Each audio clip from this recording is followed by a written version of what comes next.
Good morning students. আজকে আমরা spinal কর্ডের motor function এবং রিফ্লেক্স নিয়ে কথা বলবো।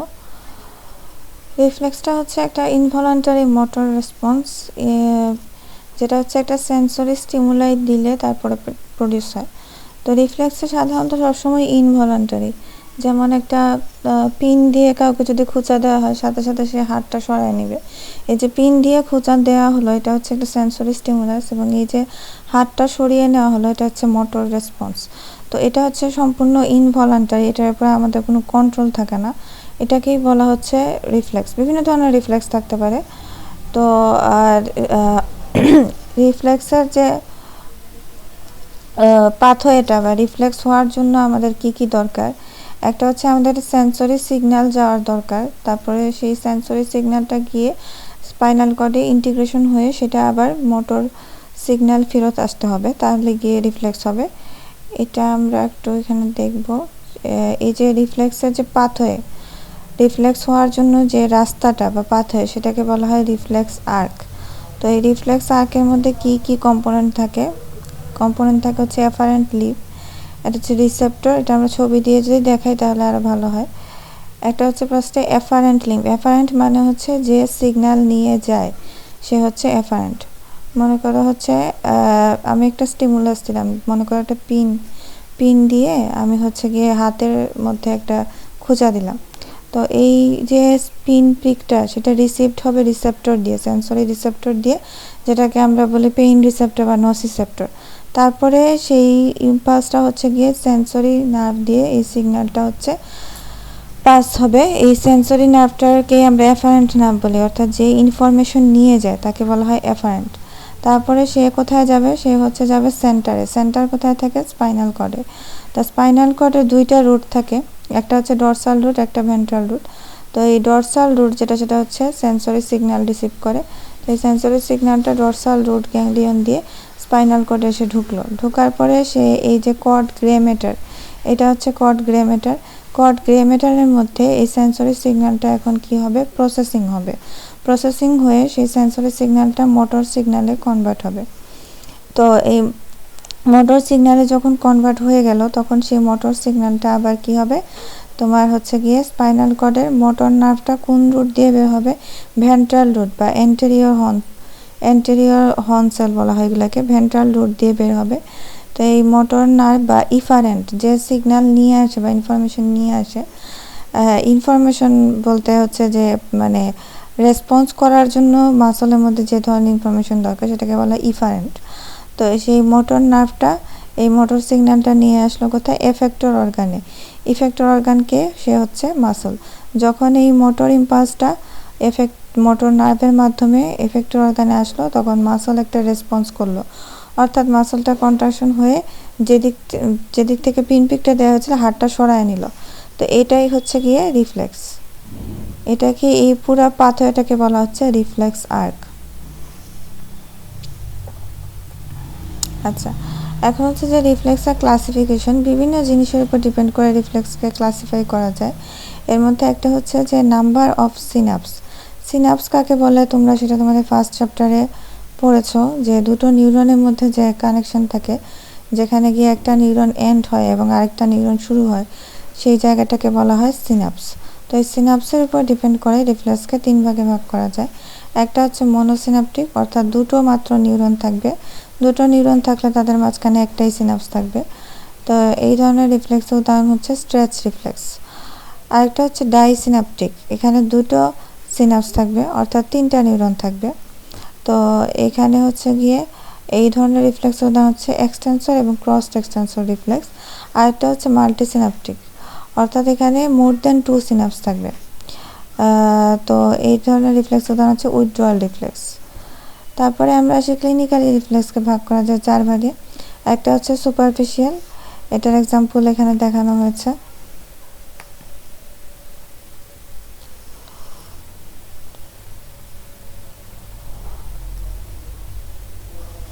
হ্যাঁ, সুপারফিশিয়াল রিফ্লেক্স এগুলো হচ্ছে সব সুপারফিশিয়াল রিফ্লেক্স। ডিপ রিফ্লেক্স যেগুলো হচ্ছে গিয়ে জার্ক।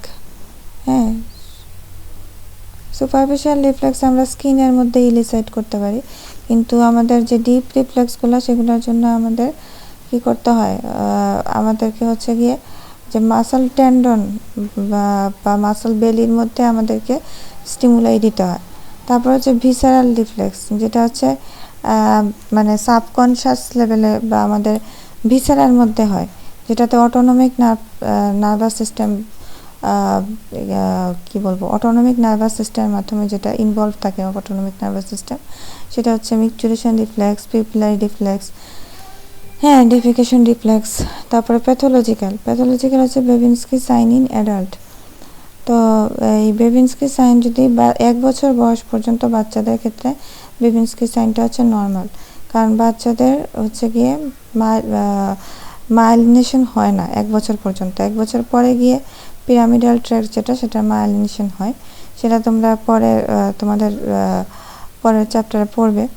তো যখন মাইলিনেশন হয়ে যায় তখনও যদি কারোর মধ্যে বেবিনস্কি সাইন পজিটিভ থাকে, হ্যাঁ, তাহলে সেটাকে বলা হচ্ছে প্যাথোলজিক্যাল। তারপর ফিজিওলজিক্যাল ক্লাসিফিকেশনের মধ্যে ফ্লেক্সর, যেমন উইট্রাল রিফ্লেক্স, এটা হচ্ছে একটা ফ্লেক্সর রিফ্লেক্স, অর্থাৎ এখানে মোটর রেসপন্সটা হবে ফ্লেকশন। আর এক্সটেন্সর হচ্ছে গিয়ে স্ট্রেচ রিফ্লেক্স, এখানে মোটর রেসপন্সটা হবে extension of the effector organ. আর আরেকটা হচ্ছে ইনবর্ন না অ্যাকোয়ার্ড, এটার উপর ডিপেন্ড করে। আমাদের সব রিফ্লেক্সই হচ্ছে গিয়ে ইনবর্ন বা আনকন্ডিশন, যেটাকে আমরা কন্ট্রোল করতে পারি না। আরেকটা হচ্ছে কন্ডিশনড, মানে কোনো একটা কন্ডিশন দিলে পরে, কন্ডিশন মেনটেন করলে পরে ওই রিফ্লেক্সটা হবে। তো এটা হচ্ছে গিয়ে যেমন মনে করো যে salivation on sight or smell of food. এখন মনে করো যে তুমি জীবনে কোনো দিন তুমি কাঁচা তেঁতুল খাও নি, তেঁতুল বা আম মনে করো যে খাও নি, যে একটা বাচ্চা সে কোনোদিনও খায় নাই, তো তার কখনো তেঁতুল বা আম এরকম কিছু দেখলে তার কখনো মুখ দিয়ে লালা পড়বে না, হ্যাঁ। কিন্তু যে দেখা যাচ্ছে যে একবার তেঁতুল খেয়েছে বা একবার কাঁচা আম বা এরকম টক জাতীয় কিছু খেয়েছে, যেটা খেয়ে তার অনেক ভালো লেগেছে, তো সে যদি একবার খাওয়ার পরে সেকেন্ড টাইম যখন আবার সেই খাবারটা দেখবে অথবা এই খাবারের স্মেল যখন তার নাকে আসবে, তখন দেখা যাবে অটোমেটিক্যালি তার সেলিভেশন হচ্ছে, যদিও সে এখনও খাবারটা খায় নাই, কিন্তু তারপরও সে আগে যে খেয়েছিল সেই মেমোরিটা তার ব্রেইনের থেকে গেছে, যার কারণে সেকেন্ড টাইম এই খাবার দেখার সাথে সাথে তার খাবার মুখে না নেওয়া সত্ত্বেও সাইট ওর স্মেল অফ ফুডেই তার হচ্ছে গিয়ে মুখে পানি চলে আসছে। এটা যে কোনো খাবারের মানে সুস্বাদু খাবার বা এরকম টক জাতীয় খাবারের জন্য হতে পারে। এটাকে বলা হয় যে কন্ডিশনড বা অ্যাকোয়ার্ড রিফ্লেক্স। আচ্ছা, এখন আমরা আসি রিফ্লেক্সের কিছু প্রপার্টি আছে, অনেকগুলো প্রপার্টি আছে। এটা রিফ্লেক্সের চ্যাপ্টারে সাধারণত পরীক্ষায় যেগুলো বেশি আসে, যে রিফ্লেক্স কাকে বলে, রিফ্লেক্সের ক্লাসিফিকেশন, তারপরে হচ্ছে রিফ্লেক্সের প্রপার্টিসগুলোর নাম। এর মধ্যে হচ্ছে বলে যে কোনো দুটো বা একটা বা তিনটা প্রপার্টি ডেসক্রাইব করো। অনেক সময় এরকম যে কোনো দুটো যে কোনো তিনটা বলে দেয়, আবার অনেক সময় নাম ধরে দেয়। আবার এই প্রপার্টির মধ্যে কিছু কিছু অনেক সময় শর্ট নোট হিসেবেও চলে আসতে পারে। তো এটা হচ্ছে পরীক্ষার জন্য ইম্পর্টেন্ট। তো এখানে আমি সবগুলো প্রপার্টি মোটামুটি এক্সপ্লেনেশন করে দিয়েছি। ফার্স্ট যেটা, সেটা হচ্ছে ইরেডিয়েশন, মানে আমরা যদি একটা দেখা যায় যে সেন্সরি স্টিমুলাস দিই, তাহলে এটা মোটর রেসপন্স পাবো, এটাই তো হচ্ছে ইনভলান্টারি মোটর রেসপন্স পাবো, এটাই তো হচ্ছে রিফ্লেক্স। এখন যদি দেখা যায় সেন্সরি স্টিমুলাসটা খুব বেশি স্ট্রং, তাহলে সে দেখা যায় যে আশেপাশের বিভিন্ন কোল্যাটারাল নার্ভ ফাইবারের মধ্যেও সেটা ছড়িয়ে যায়। যে নার্ভ ফাইবার সরাসরি রিসেপ্টরের সাথে কানেক্টেড, সেটা দিয়ে তো গেলই, প্লাস হচ্ছে আশেপাশের কোল্যাটারাল নার্ভ ফাইবারের মধ্যেও ছড়িয়ে যায়, এবং যার কারণে সে যতটুকু রেসপন্স হওয়ার কথা তার থেকে বেশি রেসপন্স প্রডিউস করে। এটাকেই বলা হয় ইরেডিয়েশন। যেমন মনে করো আমি যদি কারো হাতে হালকা করে একটা পিন জাস্ট হালকা করে টাচ করি, তাহলে সে দেখা যাবে যে ওই যে আঙ্গুলে টাচ করা হচ্ছে শুধু সেই আঙ্গুলটা সরাবে। কিন্তু আমি যদি খুব জোরে ওই আঙ্গুলে পিনটা প্রিক করি বা পিন একদম বসায় দেই, তখন কী হবে, সে পুরো হাতটাই সরায় নেবে। তো এখানে একটা ওয়াইডার রেসপন্স হচ্ছে।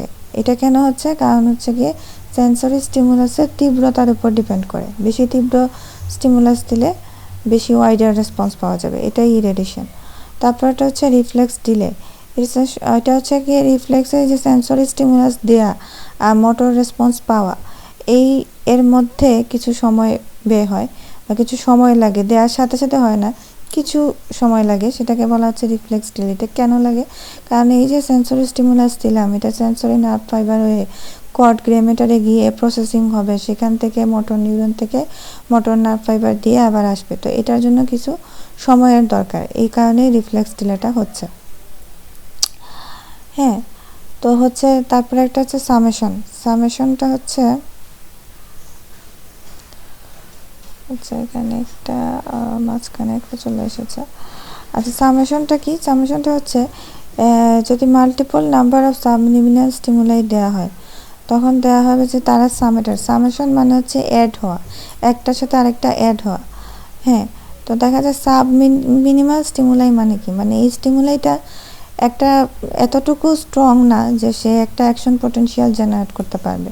তোমরা তোমাদের জেনারেল ফিজিওলজিতে পড়েছো যে একটা অ্যাকশন পটেনশিয়াল অল আর নান ফলো করে, অর্থাৎ একটা অ্যাকশন পটেনশিয়াল তখনই অ্যাকশন পটেনশিয়াল হয় যখন আমরা থ্রেশহোল্ড লেভেল বা তার উপরের লেভেলে কোনো স্টিমুলাস যদি দেই। হ্যাঁ, তাহলে হচ্ছে গিয়ে সেই স্ট্রেংথের স্টিমুলাস দিলে পরে তখন গিয়ে অ্যাকশন পটেনশিয়াল জেনারেট হয়। কিন্তু এর থেকে যদি কম স্ট্রেংথের স্টিমুলাই দেওয়া হয়, সেগুলোকে বলা হয় সাবমিনিমাল স্টিমুলাই। এই স্টিমুলাইগুলো অ্যাকশন পটেনশিয়াল জেনারেট করতে পারে না একা। কিন্তু আমি যদি একসাথে অনেকগুলা এই ধরনের সাবমিনিমাল স্টিমুলাই দেয়, যেগুলা কোনোটাই হচ্ছে থ্রেশহোল্ড স্ট্রেংথের না, কিন্তু একসাথে অনেকগুলা দেওয়া হচ্ছে, তখন কি হয় যে দেখা যায় যে প্রত্যেকটা সাবমিনিমাল স্টিমুলাই এই যে একটা গ্রেডেড পটেনশিয়াল তৈরি করতেছে।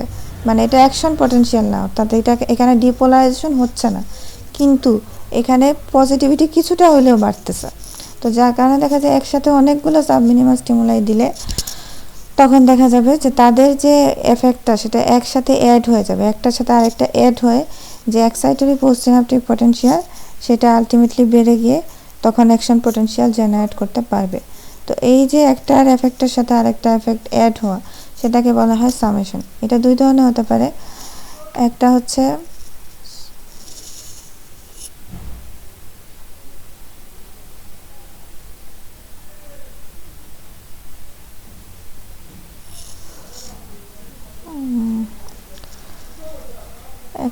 গিয়ে স্পাশিয়াল summation.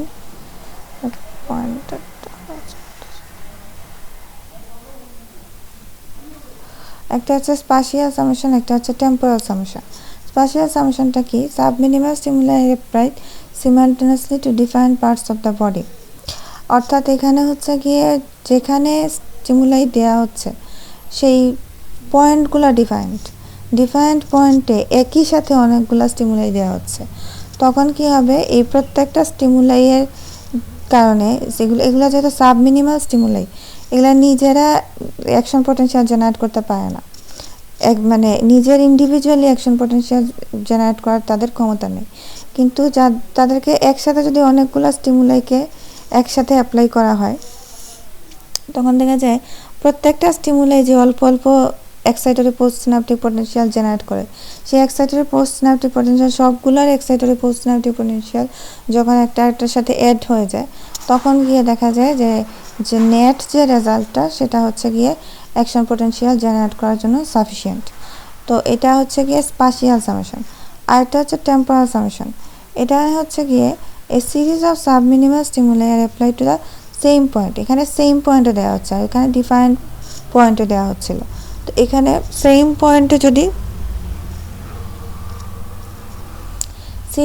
Series of subminimal stimuli, এখানে কি হচ্ছিল, পয়েন্ট ডিফারেন্ট ছিল, কিন্তু সবগুলো সাবমিনিমাল স্টিমুলাই একসাথে সিমালটেনাসলি অ্যাপ্লাই করা হয়েছিল।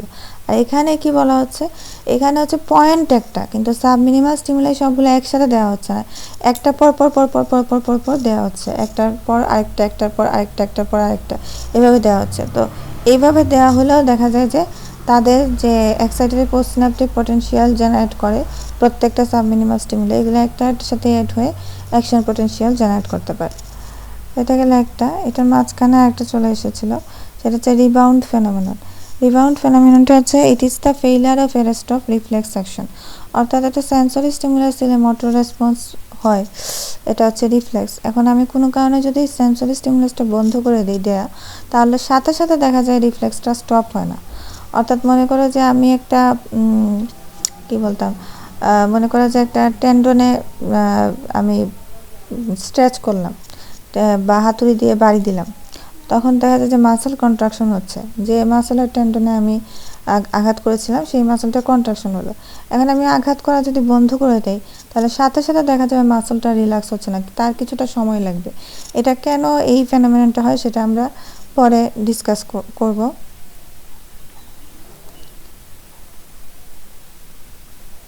এই যে এটা হচ্ছে আফটার ডিসচার্জের কারণে হয়।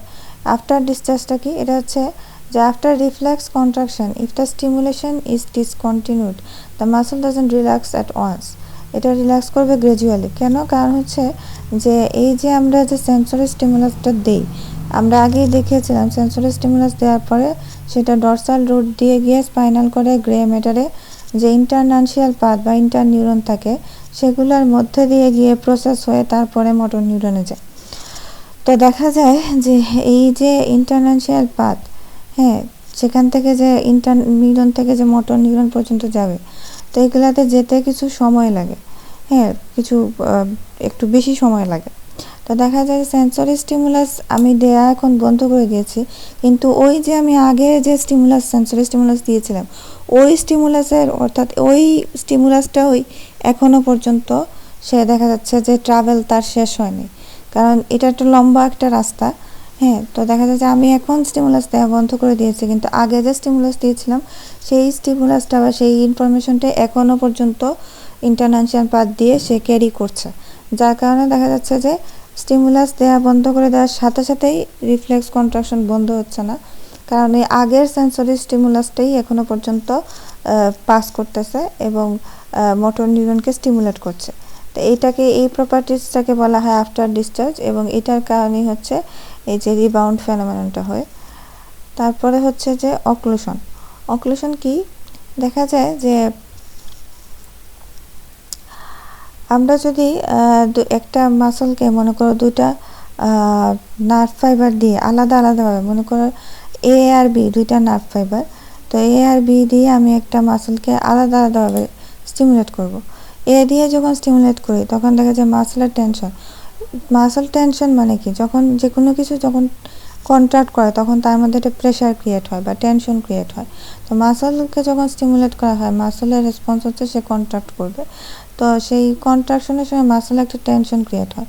এখন মনে করো যে আমি এ নার্ভ ফাইবার দিয়ে যখন মাসলকে কন্ট্রাক্ট করালাম তখন মাসলের টেনশন হলো 9, তারপরে আবার আমি বি নার্ভ ফাইবার দিয়ে সেটাকে স্টিমুলেট করাবো, তখনও দেখা গেল টেনশন হচ্ছে গিয়ে 9।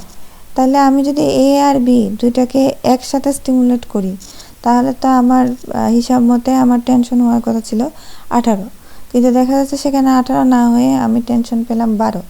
তাহলে বাকি মানে কমে গেল কেন? এটার কারণ হচ্ছে যে কিছু পোস্ট সিনাপটিক ফাইবার বা কিছু মোটর নিউরন হচ্ছে গিয়ে সেম থাকে। অর্থাৎ আমরা দেখেছি যে সিনাপসের আগে যে ফাইবারটা থাকে, তোমরা সিনাপসের চ্যাপ্টারে পড়েছো যে pre synaptic neuron, post synaptic neuron. হ্যাঁ, সিনাপসের আগে যেটা, হ্যাঁ, সেটা হচ্ছে সেন্সরি, সেটাকে বলা হয় প্রি সিনাপটিক নার্ভ ফাইবার। আর সিনাপসের পরে যেটা, এটা যেটা মোটর, সেটাকে বলা হয় পোস্ট সিনাপটিক নিউরন।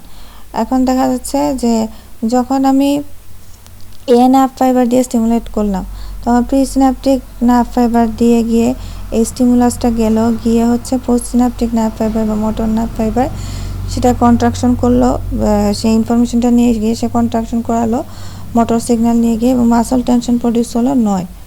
হ্যাঁ, তারপরে বি এর ক্ষেত্রেও তাই সেম। কিন্তু যখন আমি এ আর বিকে দুইটাকে একসাথে স্টিমুলেট করলাম তখন দেখা গেল এ আর বি দুটা প্রি সিনাপটিক নার্ভ ফাইবার বা সেন্সরি যে নার্ভ ফাইবার সেটা আলাদা আলাদা, কিন্তু পোস্ট সিনাপটিক নিউরনে গিয়ে দেখা গেল যে তারা অনেকগুলো নার্ভ ফাইবার সেম। মানে এ আর বি এর ক্ষেত্রে পোস্ট সিনাপটিক নিউরন অনেকগুলো তারা একটা একটার সাথে শেয়ার করছে, যার কারণে এই শেয়ারিংয়ের কারণে দেখা গেল যে তাদের টেনশন যেটা একসাথে প্রডিউস করলে টেনশনটা কম আসতেছে, সেপারেটলি প্রডিউস করলে যত আসে তার চাইতে কম আসছে। এটা হচ্ছে গিয়ে অক্লুশন। এখন অক্লুশনের ঠিক উল্টোটা আরেকটা আছে, সেটা হচ্ছে সাবলিমিনাল ফ্রিঞ্জ। এটা কি? এটা হচ্ছে যে দেখা যাচ্ছে যে যদি আমি দুটো নার্ভ ফাইবার দিয়ে একসাথে একটা মাসলকে সিমালটেনাসলি স্টিমুলেট করি তাহলে যে টেনশনটা আমি পাবো সেটা হচ্ছে আলাদা আলাদাভাবে দুইটা নার্ভ ফাইবার দিয়ে যেটা মাসলকে স্টিমুলেট করি সেটার থেকে বেশি। এটা হচ্ছে ওই অক্লুশনের ঠিক উল্টোটা। এটা কেন হয়? এটা হতে পারে হচ্ছে গিয়ে একটা কারণে, সেটা হচ্ছে যে যখন আমি সেপারেটলি স্টিমুলেট করলাম তাহলে আমাদের সিনাপস সবগুলো এক ধরনের থাকে না, কিছু সিনাপসের রেজিস্ট্যান্স বেশি থাকে, কিছু সিনাপসের রেজিস্ট্যান্স কম থাকে। তো যখন আমি সেপারেটলি একটা একটা করে নার্ভ ফাইবার দিয়ে আমি মাসলকে স্টিমুলেট করছি তখন দেখা যাচ্ছে যে একটা নার্ভ ফাইবারের স্টিমুলেট করলে যে এক্সাইটরি পোস্ট সিনাপটিক পটেনশিয়ালটা জেনারেট হয় সেটা দেখা যাচ্ছে যে ওই হাই রেজিস্ট্যান্স সিনাপসের যে রেজিস্ট্যান্স সেটাকে ওভারকাম করার জন্য যথেষ্ট ছিল না। হ্যাঁ, তাই দেখা যাচ্ছে যে সে মানে কিছু যেগুলো সিনাপস লো রেজিস্ট্যান্স কম রেজিস্ট্যান্স সেগুলোকে সে ওভারকাম করতে পেরেছে, কিন্তু যে সিনাপসের রেজিস্ট্যান্স বেশি সেটাকে সে ওভারকাম করতে পারেনি, যার কারণে নেট যে রেজাল্টটা হয়েছে বা নেট যে টেনশনটা এসেছে সেটা কম। কিন্তু যখন আমি একসাথে দুটো নার্ভ ফাইবারকে স্টিমুলেট করছি তখন এই দুটো নার্ভ ফাইবার স্টিমুলেট হওয়ার কারণে তাদের যে এক্সাইটরি পোস্ট সিনাপটিক পটেনশিয়ালটা জেনারেট হচ্ছে সেটা একটা একটার সাথে সামেটেড হয়ে যাচ্ছে। সামেটেড হয়ে যাওয়ার কারণে তখন কি তাদের যে নেট যে এক্সাইটরি পোস্ট সিনাপটিক পটেনশিয়ালটা আসছে সেটা স্ট্রেংথ অনেক বেশি আগের চাইতে বেড়ে গেছে, যার কারণে দেখা যাচ্ছে তারা লো রেজিস্ট্যান্স সিনাপস দিতে পারছে, সাথে আগে যে ইন্ডিভিজুয়ালি হাই রেজিস্ট্যান্স সিনাপসগুলোকে ওভারকাম করতে পারে নাই তাদের স্ট্রেংথ কম থাকার কারণে সেটাকেও সে এখন ওভারকাম করতে পারছে, যার কারণে দেখা যাচ্ছে যে এখন হচ্ছে গিয়ে টেনশনটা বেড়ে যাচ্ছে। এটাকে বলা হচ্ছে সাবনিমিনাল ফ্রিঞ্জ। আচ্ছা, তারপরে হচ্ছে গিয়ে আরেকটা আফটার ডিসচার্জ আমরা অলরেডি ডিসকাস করেছি।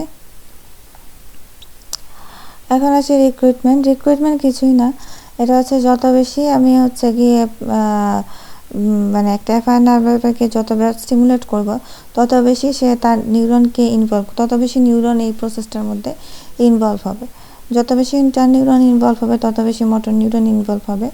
এটা হচ্ছে গিয়ে কেন এই যে মানে বেশি বেশি ইনভলভমেন্ট সেটাকে বলা হচ্ছে রিক্রুটমেন্ট, মানে রিক্রুট করে নিয়ে আসা, কিন্তু সেটা সবসময়ই একটা লিমিট থাকে। এই লিমিট ক্রস করে গেলে পরে তখন আর রিক্রুটমেন্ট করতে পারে না, তখন রেসপন্স বেড়ে না গিয়ে রেসপন্স কমে যায়। অর্থাৎ যত বেশি আমি মানে রিপিটার স্টিমুলেশন দিব আস্তে আস্তে প্রথম দিকে দেখা যাবে রেসপন্সটা বাড়তেছে। কেন বাড়তেছে? কারণ বেশি বেশি মোটর নিউরন প্রসেসটাতে ইনভলভ হবে, কিন্তু এটা একটা লিমিট পর্যন্ত হবে, এরপরে দেখা যাবে সে আর রিক্রুট করতে পারবে না, তখন রেসপন্স কমে যাবে। আচ্ছা, এটা হচ্ছে গিয়ে রেসিপ্রোকাল ইনারভেশন। এটা রেসিপ্রোকাল ইনারভেশনটা কি? এটা হচ্ছে যে in a reflex action when agonist group of muscle contract antagonist group relax। agonist আর antagonist group of muscle কি এটা তোমরা অ্যানাটমিতে পড়েছো। অর্থাৎ মনে করো যে আমার মুভমেন্টটা হচ্ছে মনে করো যে ফ্লেকশন, এলবো জয়েন্টের ফ্লেকশন, তাহলে এলবো জয়েন্টের ফ্লেক্সর যে অর্থাৎ বাইসেপ মাসল সে হচ্ছে গিয়ে আমার এখানে অ্যাগনিস্ট, অর্থাৎ যে ফ্লেকশনে হেল্প করবে, আর ট্রাইসেপ যে অর্থাৎ এক্সটেন্সর মাসল সে হচ্ছে অ্যান্টাগনিস্ট, অর্থাৎ যে হচ্ছে আমার এই ফ্লেকশন অফ দ্য এলবো জয়েন্টকে মানে ফ্লেকশন অফ দ্য এলবো জয়েন্টের এগেনস্টে কাজ করবে সে হচ্ছে অ্যান্টাগনিস্ট। আচ্ছা, তো যখন দেখা যায় যে একটা রিফ্লেক্স অ্যাকশনে মনে করো যে আমি একটা সেন্সরি স্টিমুলাস দিলাম, তখন সেন্সরি স্টিমুলাসটা দিলে আমি হচ্ছে গিয়ে মনে করো যে আমার এখন এমন একটা সেন্সরি স্টিমুলাস দিলাম, মনে করো আমি যেটা পিন দিয়ে খোঁচা দিলাম, তাহলে কি হবে? এখানে একটা ফ্লেকশন হবে, মানে হাতের মধ্যে হাতের পামে আমি একটা পিন দিয়ে খোঁচা দিলাম, তাহলে আমি কি করব? হাতটা সরায় নিব, যে দিক থেকে পিনের খোঁচাটা পেয়েছি তার উল্টো দিকে হাতটা সরায় নিব, অর্থাৎ আমি ফ্লেকশন করব। এখন এখানে আমার রিস্ট জয়েন্টের ফ্লেকশন হবে, তাই না? তাহলে রিস্ট জয়েন্টের যে ফ্লেক্সর গ্রুপ অফ মাসল যেটা সেটা হচ্ছে গিয়ে রিস্ট জয়েন্টে ফ্লেকশন করার জন্য ফ্লেক্সর গ্রুপ অফ মাসলটা হচ্ছে আমার এখানে অ্যাগনিস্ট, আর অ্যান্টাগনিস্ট কারা? Extensor group of muscle. এখন দেখা যায় যে এই পিকটা যে দিলাম, এই যে সেন্সরি স্টিমুলাসটা আসার পরে হচ্ছে গিয়ে দেখা গেল যে আমার হচ্ছে এই সেন্সরি সিগন্যালটা প্রসেস হয়ে তারপরে মোটর সিগন্যালটা ফ্লেক্সর গ্রুপ অফ মাসলে এসে ফ্লেক্সর গ্রুপ অফ মাসলকে সে স্টিমুলেট করলো। কিন্তু সে শুধু ফ্লেক্সর গ্রুপ অফ মাসলকে স্টিমুলেট করবে তা না, সে একই সাথে এক্সটেন্সর গ্রুপ অফ মাসলকে ইনহিবিট করবে। তো এই যে রেসিপ্রোকাল যে একটা মানে আমরা রেসপন্স পেলাম, এই যে রেসপন্সটা সেটাকে বলা হচ্ছে রেসিপ্রোকাল ইনহিবিশন। আর এই যে রেসিপ্রোকালি একটাকে স্টিমুলেট করছে আর একটাকে ইনহিবিট করছে, এটাকে বলা হচ্ছে রেসিপ্রোকাল ইনারভেশন। হ্যাঁ, এটাকেই এই জিনিসটাই এখানে বলা হয়েছে যে efferent impulse pass dorsal root of spinal cord stimulate motor neuron supplying agonist group of muscle. কিন্তু একই সাথে সে হচ্ছে অ্যান্টাগনিস্ট গ্রুপ অফ মাসলকে যে মোটর নিউরন সাপ্লাই দেয় সেটাকে ইনহিবিট করছে, যার কারণে আমরা স্মুথলি আমাদের হাত ফ্লেকশন করতে পারছি। কারণ দেখো, যদি আমাদের ফ্লেকশন করার সময় শুধু ফ্লেক্সর মাসলটা স্টিমুলেট হতো আর এক্সটেন্সর মাসল ইনহিবিট না হতো, তাহলে কি হতো? Flexor group of muscle flexion করতে চাইতো, extensor group of muscle extension করতে চাইতো, কারণ তার উপরে কোনো ইনহিবিশন নেই। যার কারণে কী করতাম, আমি হাতকে ফ্লেকশনও করতে পারতাম না, এক্সটেনশনও করতে পারতাম না, এটা একটা স্টেবল পজিশন থাকতো, তাই না? তো এই কারণে আমি যদি ফ্লেকশন করাইতে চাই তাহলে আমাকে শুধু ফ্লেক্সর গ্রুপ অফ মাসলকে স্টিমুলেট করলে হবে না, একই সাথে আমাকে খেয়াল রাখতে হবে যাতে extensor group of muscle contract না করতে পারে। তো এই কারণে তাকে আমার ইনহিবিট করতে হবে। তো যে ইনারভেশনের এই যে ইনারভেশনটা এটাকে বলা হচ্ছে রেসিপ্রোকাল ইনারভেশন, এবং এই যে রেজাল্টটা এই যে ইনহিবিশনটা সেটাকে বলা হচ্ছে রেসিপ্রোকাল ইনহিবিশন। আচ্ছা, আরেকটা আছে কি ফ্যাসিলিটেশন। এটা কি? এটা হচ্ছে if A reflex is elicited repeatedly at a proper interval then the response become progressively higher for next few occasion. এটা হচ্ছে গিয়ে কি হচ্ছে এখানে, এটা হচ্ছে যদি আমরা একটা রিফ্লেক্সকে একটা প্রপার ইন্টারভাল দিয়ে আমরা এলিসাইট করতে থাকি, তাহলে আমরা দেখব কি যে প্রথমবার আমরা যে মোটর রেসপন্সটা পেয়েছিলাম, দ্বিতীয়বার তার থেকে একটু বেশি রেসপন্স পাচ্ছি, তৃতীয়বার তার থেকে একটু বেশি রেসপন্স পাচ্ছি। এটা কেন হচ্ছে? যে প্রত্যেকবার যে সেন্সরি স্টিমুলাসটা পাস করছে, যতবার সেন্সরি স্টিমুলাসটা পাস করছে, প্রত্যেকটা সেন্সরি স্টিমুলাস কী করছে, তার যে সিনাপসের মধ্যে দিয়ে যে সেন্সরি সিগন্যালটা যাচ্ছে সেই সিনাপসের রেজিস্ট্যান্সটাকে কমাতে হেল্প করছে। অর্থাৎ প্রথম সেন্সরি স্টিমুলাসকে সিনাপসের মধ্য দিয়ে যাওয়ার জন্য যতটুকু রেজিস্ট্যান্স ওভারকাম করতে হয়, সেকেন্ড সেন্সরি স্টিমুলাসকে ওই একই সিনাপসের মধ্য দিয়ে যাওয়ার জন্য রেজিস্ট্যান্স একটু কম ওভারকাম করতে হয়, তারপরেরটাকে আরেকটু কম, মানে প্রথমজন গিয়ে দ্বিতীয়জনের যাওয়াটা সহজ করে দিচ্ছে, ফ্যাসিলিটেট করছে, এটাকে বলা হয় ফ্যাসিলিটেশন। আচ্ছা, এটা কখন হবে? যদি আমরা প্রপার ইন্টারভালে রিফ্লেক্সটা ইলিসাইট করি। আচ্ছা, আরেকটা হচ্ছে কি ফ্যাটিক। ফ্যাটিকটা কি? যদি দেখা যায় এই রিফ্লেক্সটাকে আমরা প্রপার ইন্টারভালে ইলিসাইট না করে ফ্রিকুয়েন্টলি পরপর কোনো গ্যাপ না দিয়েই ইলিসাইট করা শুরু করছি, তখন দেখা যাবে কি তার মধ্যে ক্লান্তি চলে আসবে। অর্থাৎ দেখা যাবে যে প্রথমে কিছুক্ষণ পর্যন্ত তো রিফ্লেক্সের রেসপন্সটা বাড়বে, মোটর রেসপন্সটা বাড়বে, বাট একসময় গিয়ে দেখা যাবে যে ফ্যাটিক হয়ে গেছে, অর্থাৎ ক্লান্তি চলে এসেছে।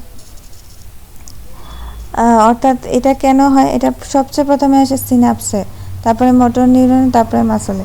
এটা কেন হয়? কারণ আমরা জানি যে তোমরা সিনাপসের চ্যাপ্টারে পড়বা যে সিনাপসের প্রি সিনাপটিক নিউরন থেকে নিউরো ট্রান্সমিটার রিলিজ হয়, নিউরো ট্রান্সমিটার রিলিজ হয়ে সেটা সিনাপসের মাধ্যমে গিয়ে পোস্ট সিনাপটিক নিউরনের যে রিসেপ্টর থাকে সেটার উপরে গিয়ে যখন কাজ করে তখন গিয়ে তোমার এফেক্টটা আমরা পাই।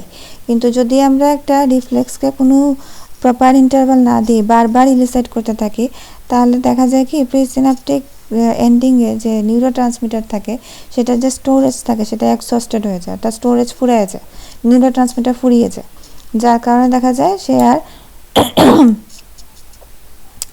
রিফ্লেক্স ইলিসাইট করতে পারছে না, অর্থাৎ মোটর রেসপন্স করতে পারছে না। আচ্ছা, এটা হচ্ছে ফ্যাটিক। তারপরে আসি আমরা ফ্র্যাকশনেশন। ফ্র্যাকশনেশনটা কি? এটা হচ্ছে when a stimulus is applied directly on motor nerve supplying a muscle, the amount of tension that is produced is much higher than the tension when the same muscle is stimulated reflexively by sensory nerve. আচ্ছা, এটা কি? এটা হচ্ছে গিয়ে আমরা reflex পাথওয়েতে কি দেখেছিলাম যে রিফ্লেক্সটা পাতাটা কি দেখানো হয়েছিল যে আমরা একটা সেন্সরি ফার্স্টে একটা রিসেপ্টর স্টিমুলেট হলো, সেই রিসেপ্টর থেকে সেন্সরি নার্ভ দিয়ে গিয়ে এখানে ইন্টিগ্রেটিভ সেন্টারে গিয়ে ইন্টিগ্রেশন হয়ে তারপরে মোটর নার্ভ দিয়ে গিয়ে মাসলের মধ্যে এসে মাসলের রেসপন্স হচ্ছে, তাই না?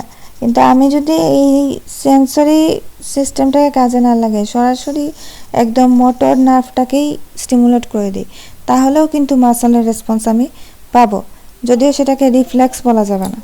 হ্যাঁ, তো দেখা যাচ্ছে যদি আমি সরাসরি মোটর নার্ভ ফাইবারকে স্টিমুলেট করার মাধ্যমে মাসলকে কন্ট্রাক্ট করাই, তাহলে মাসলের মধ্যে যে টেনশন প্রডিউস হয় সেটা হচ্ছে যখন আমি রিফ্লেক্সলি সেন্সরি নার্ভকে স্টিমুলেট করার মাধ্যমে ওই একই মাসলকে কন্ট্রাক্ট করাই, তাহলে যে টেনশন প্রডিউস হয় সেটার থেকে বেশি। এটা কেন হয়? কারণ হচ্ছে যখন আমি সেন্সরি নার্ভকে স্টিমুলেট করার মাধ্যমে আমি রিফ্লেক্সলি যখন একটা মাসলকে কন্ট্রাক্ট করাই, তখন দেখা যায় এই যে সেন্সরি নার্ভ থেকে যে সেন্সরি স্টিমুলাসটা স্পাইনাল কর্ড বা সেন্ট্রাল নার্ভাস সিস্টেমের অন্যান্য পোর্শন, হ্যাঁ, এখানে যে যাচ্ছে, তো যাওয়ার পথে যে বিভিন্ন সিনাপস থাকে, সেই সিনাপসের রেজিস্ট্যান্সকে ওভারকাম করতে গিয়ে সেন্সরি স্টিমুলাসের কিছু পোর্শন লস হয়ে যায়। যার কারণে স্টিমুলাসের স্ট্রেংথ কমে যায়, যার কারণে যতটুকু মোটর নিউরন মানে স্টিমুলেট হওয়ার কথা ছিল তার চাইতে একটু কম মোটর নিউরন স্টিমুলেট হয়, যার কারণে এই রেসপন্সটা একটু কম হয়। কিন্তু যদি আমি সরাসরি মোটর নার্ভ ফাইবারকে স্টিমুলেট করার মাধ্যমে মাসলকে কন্ট্রাক্ট করাই, তাহলে তো আর এই যে সেন্ট্রাল নার্ভাস সিস্টেম দিয়ে সিনাপসের মধ্যে দিয়ে যাওয়ার প্রশ্ন আসে না। সেখানে আমি সরাসরি মোটর নার্ভকে স্টিমুলেট করছি, যার কারণে আমার কোনো স্টিমুলাসের কোনো লসও হচ্ছে না, যার কারণে আমি যে রেসপন্সটা পাবো সেটা হচ্ছে গিয়ে বেশি রেসপন্স পাবো। এটা হচ্ছে ফ্র্যাকশনেশন। আরেকটা হচ্ছে গিয়ে ইনহিবিশন। এটা হচ্ছে যে যখন এটা হচ্ছে ইনহিবিশনটা ওই রেসিপ্রোকাল ইনহিবিশনের কথাই এখানে ইনহিবিশনের মাধ্যমে বলা হয়েছে আর কি, যে সেন্সরি নার্ভ ফাইবার দিয়ে যখন প্রোটাগনিস্ট মাসলে যায়, হ্যাঁ, প্রোটাগনিস্ট আর অ্যাগনিস্ট এক কথা, তখন হচ্ছে গিয়ে সেম গ্রুপ অফ মাসলকে সে স্টিমুলেট করে, কিন্তু দেখা যাচ্ছে যে অ্যান্টাগনিস্ট গ্রুপ অফ মাসলকে সে হচ্ছে গিয়ে ইনহিবিট করে। এটাকে বলা হয় এই ইনহিবিশন। ওই রেসিপ্রোকাল ইনারভেশনের কারণে ইনহিবিশনটা হচ্ছে। তো এই যে এটা কেন হয়, এটা হচ্ছে ইনহিবিটরি এফেক্ট অফ ইন্টারনিউরনস। আর যে আমরা আগে দেখিয়েছিলাম ইন্টারনিউরনস, অর্থাৎ ফার্স্টে তো হচ্ছে গিয়ে সেন্সরি রিসেপ্টর থেকে সেন্সরি নার্ভের মাধ্যমে সেন্সরি সিগন্যালটা হচ্ছে গিয়ে স্পাইনাল কর্ড গ্রামেটারে আসলো। এখানে আসার পরে সে কি হয়, তার সিগন্যালটা হচ্ছে দুই দিকে পাস করে। একটা হচ্ছে গিয়ে সিগন্যালটা যে মাসলের রিসেপ্টর স্টিমুলেট হওয়ার কারণে সেন্সরি সিগন্যালটা আসছে, সেই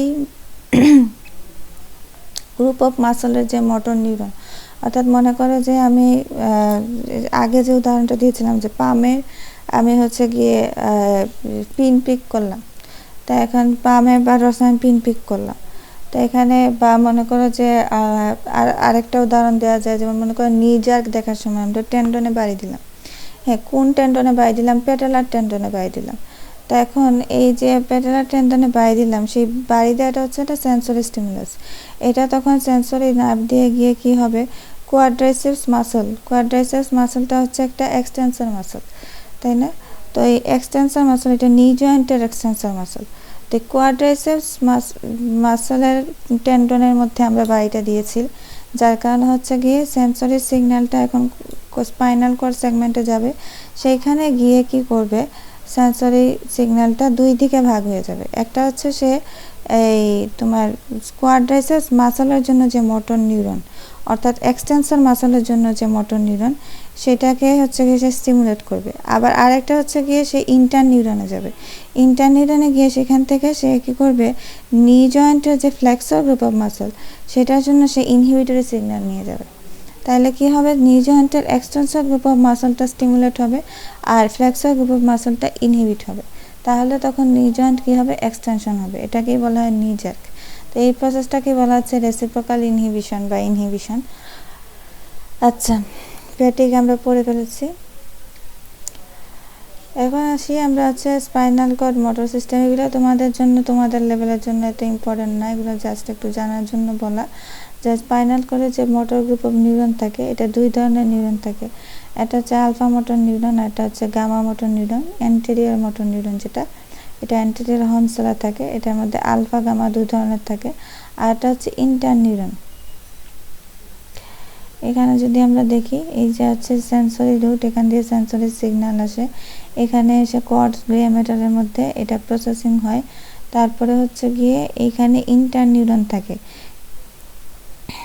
তো এই হচ্ছে গিয়ে দুইটা নিউরনের মাঝখানে থাকে, সেন্সরি নিউরন আর মোটর নিউরনের মাঝখানে ইন্টারনিউরন। তো হচ্ছে গিয়ে এটা হচ্ছে এই ইন্টারনিউরন। কিছু এই যে আমরা বলেছিলাম না, সেন্সরি সিগন্যালটা দুই দিকে ভাগ হয়ে যায়। সেন্সরি সিগন্যালটা একটা হচ্ছে সরাসরি সে এন্টেরিয়র মোটর নিউরনে চলে আসলো, আর একটা হচ্ছে সিগন্যাল কোথায় গেল, সেন্সরি সিগন্যাল ইন্টারনিউরনে গেল। তো এই যে রেসিপ্রোকাল ইনহিবিশন বা ইনারভেশনের জন্য এই ইন্টারনিউরনটা দায়ী। সেন্সরি সিগন্যালটা, যে সিগন্যালটা সরাসরি এন্টেরিয়র হর্ন সেলে চলে আসলো বা মোটর নিউরনে চলে আসলো, সেটা স্টিমুলেট করবে। আর যেটা ইন্টারনিউরনে যাবে সেটা হচ্ছে ইনহিবিটরি, সেটা হচ্ছে কি অ্যান্টাগনিস্ট গ্রুপ অফ মাসলে সিগন্যাল পাঠাবে, ইনহিবিটরি সিগন্যাল। আচ্ছা, এখন আবার হচ্ছে গিয়ে যে এখানে ফাইবারের কথা বলা হয়েছে, মাসল স্পিন্ডলের কি, যে এটা আমরা ছবি দেখে বুঝাইলে ভালো হবে। আচ্ছা, মাসল স্পিন্ডল কি? Muscle spindle, Golgi tendon neuron, এগুলো হচ্ছে স্ট্রেচ রিসেপ্টর, তাই না? তো তোমরা এগুলো রিসেপ্টরের চ্যাপ্টারে পড়েছো। তো এই মাসল স্পিন্ডলের মধ্যে মাসল, মনে করো এটা একটা মাসলের ক্রস সেকশন। তো এই মাসলের মধ্যে মাসল বেলি থাকে আর টেন্ডন থাকে। যে এই যে মাসলের বেলিটা আর কি, মাঝখানের যে পোর্শনটা, সেখানটাকে আমরা বলি মাসল স্পিন্ডল। সেখানে একটা রিসেপ্টর পোর্শন থাকে, এটা আমরা পরে বলছি। আর যে জায়গাটা দিয়ে হচ্ছে গিয়ে টেন্ডন ফাইবারগুলো পাস করে, সেটাও একটা রিসেপ্টরের মতো কাজ করে, সেটাকে বলা হয় গোলগি টেন্ডন অর্গান। তা আমরা এই যে পুরাটা মাসল, সেখানের মধ্যে হচ্ছে দুই ধরনের ফাইবার থাকে, একটা হচ্ছে এক্সট্রাফোসাল ফাইবার, একটা হচ্ছে ইন্ট্রাফোসাল ফাইবার। তো এক্সট্রাফোসাল ফাইবারটা হচ্ছে বাইরের দিকে থাকে, এগুলো হচ্ছে এক্সট্রাফোসাল ফাইবার। আর মাঝখানে যে ফাইবারটা থাকে মাসল বেলির মধ্যে, এটা হচ্ছে গিয়ে ইন্ট্রাফোসাল ফাইবার। এখন এই ইন্ট্রাফোসাল ফাইবারের মধ্যে আবার হচ্ছে গিয়ে যে একদম সেন্ট্রাল যে পোর্শনটা ইন্ট্রাফোসাল ফাইবারের, সেটা হচ্ছে গিয়ে এখানে অ্যাক্টিন মায়োসিন ফিলামেন্ট থাকে না। অ্যাক্টিন মায়োসিন ফিলামেন্ট না থাকার কারণে এটা কন্ট্রাকশন করতে পারে না। তোমরা তোমাদের স্কেলেটাল মাসলের কন্ট্রাকশন চ্যাপ্টারে জিপিতে পড়েছো যে আমাদের মাসল কন্ট্রাকশনের জন্য অ্যাক্টিন মায়োসিন ফিলামেন্ট থাকতে হয়। তো যেহেতু অ্যাক্টিন মায়োসিন ফিলামেন্ট থাকে না, সেহেতু সে কন্ট্রাক্ট করতে পারে না, সে একটা রিসেপ্টরের মতো কাজ করে। তো এটাকে বলা হয় মাসল স্পিন্ডল। এটা একটা সেন্সরি রিসেপ্টর হিসেবে কাজ করে। সেন্সরি রিসেপ্টরের মধ্যে সেন্সরি সিগন্যালটা কে নিয়ে যায়? সেন্সরি সিগন্যালটা নিয়ে যায় হচ্ছে গিয়ে সেন্সরি সিগন্যালটা নিয়ে যাচ্ছে 1A ফাইবার। এটা তোমাদের ফার্স্ট চ্যাপ্টারে নার্ভ ফাইবারের ক্লাসিফিকেশনে তোমরা পড়েছো যে sensory fibre 1A, 1B, 2A, 2B এরকম থাকে। তো এই 1A সেন্সরি ফাইবারটা হচ্ছে গিয়ে এই মাসল স্পিন্ডলের যে রিসেপ্টর যেটা আর কি, সেখান থেকে সেন্সরি সিগন্যালটা ক্যারি করে নিয়ে যায় dorsal root of spinal cord দিয়ে। সেন্সরি সিগন্যালটা ঢুকলো, এখন ঢোকার পরে মোটর ফাইবারটা আবার আসবে। তো মোটর কোনটা দিয়ে আসে? মোটরটা আসতেছে হচ্ছে এখানে গামা মোটর নিউরন থেকে যে ফাইবারটা আসে এটাকে বলা হয় এ গামা ফাইবার। তো এই ফাইবারটা হচ্ছে এই তোমার সেন্ট্রাল পোর্শনটাকে সাপ্লাই দিচ্ছে। আরেকটা হচ্ছে গিয়ে, এটা হচ্ছে ইন্ট্রাফোসাল ফাইবারের কথা বললাম। আরেকটা হচ্ছে কি এক্সট্রাফোসাল ফাইবার, যেটা বাইরের দিকে থাকে, এই টেন্ডন অর্গানে থাকে। হ্যাঁ, তো এই এক্সট্রাফোসাল ফাইবার থেকে সেন্সরি সিগন্যাল কে নিয়ে যায়? এখান থেকে সেন্সরি সিগন্যাল নিয়ে যায় 1B ফাইবার। এই যে দেখো, সে হচ্ছে এখানে রিসেপ্টর হচ্ছে গোলগি টেন্ডন অর্গান, এবং এখানে সেন্সরি ফাইবারটা হচ্ছে 1B ফাইবার। সেও ডরসাল রুট দিয়ে গিয়ে ঢুকলো, তারপরে মোটর সিগন্যালটা হচ্ছে আলফা মোটর নিউরনকে স্টিমুলেট করলো, এবং এই আলফা নার্ভ ফাইবার দিয়ে সে হচ্ছে এখানে মোটর এন্ড প্লেটে আসলো।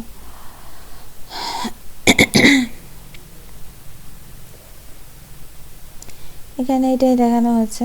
তো এই যে নিউক্লিয়ার ইন্ট্রাফোসাল ফাইবার যেটা মাসলের বেলির মধ্যে থাকে, এটার মধ্যে কিন্তু আবার দুই ধরনের ক্লাসিফিকেশন করা যায়।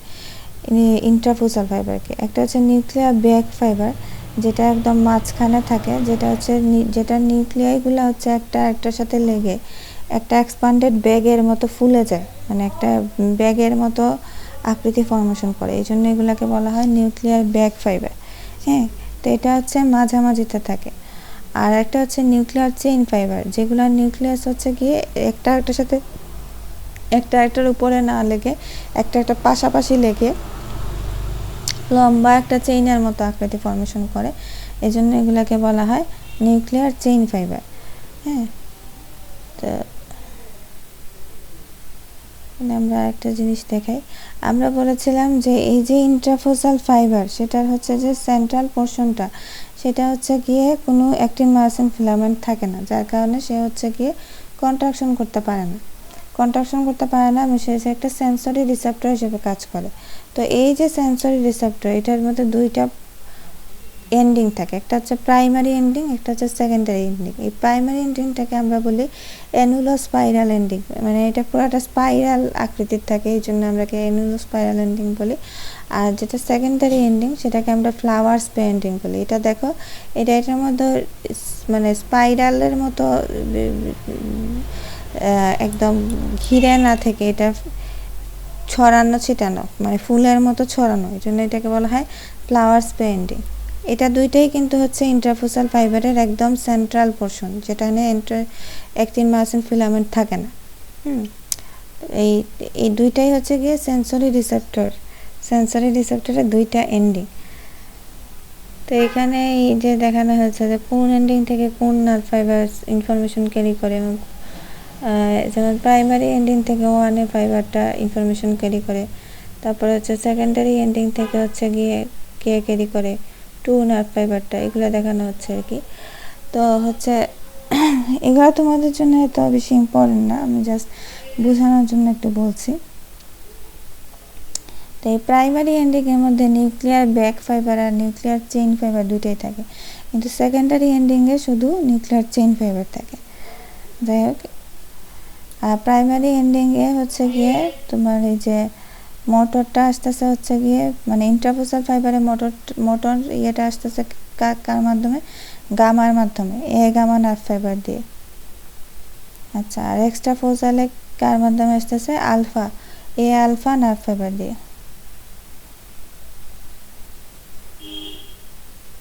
মাসল স্পিন্ডল অনেক সময় শর্ট নোট হিসেবে রিটার্নে আসে, ভাইভাতে এত বেশি ডিটেলসে সাধারণত জিজ্ঞেস করা হয় না। এখানে এগুলো দেখানো হচ্ছে nuclear back fibre, nuclear chain fibre. এই যে দেখো, এদের নিউক্লিয়াটা একটা একটার উপরে লেগে ব্যাগের মতো একটা শেপ ফর্মেশন করে, এই জন্য এগুলোর নাম নিউক্লিয়ার ব্যাক ফাইবার। এই নিউক্লিয়ার ব্যাক ফাইবারগুলো কই থাকে, এগুলো থাকে হচ্ছে এই যে ইন্ট্রাফোসাল ফাইবারের একদম সেন্ট্রাল পোর্শনে। ইন্ট্রাফোসাল ফাইবার কই থাকে, মাসলের বেলিতে।